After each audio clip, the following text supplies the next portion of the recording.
Selamat datang di channel Kang Pah. Di video ini Kang Pah akan membagikan tutorial cara download aplikasi GoTube. Karena masih banyak yang tidak tahu cara downloadnya. Mungkin di HP kalian itu dulu tidak bisa menggunakan aplikasi GoTube.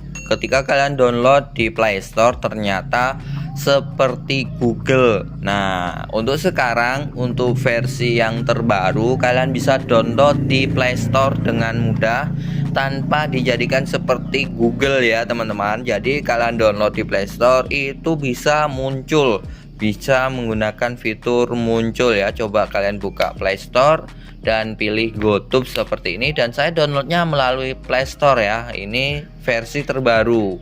Kalian buka, nah sudah ada fitur munculnya ya teman-teman. Misalnya yang ini ya teman-teman, ini sudah ada fitur munculnya seperti ini teman-teman. Nah seperti itu.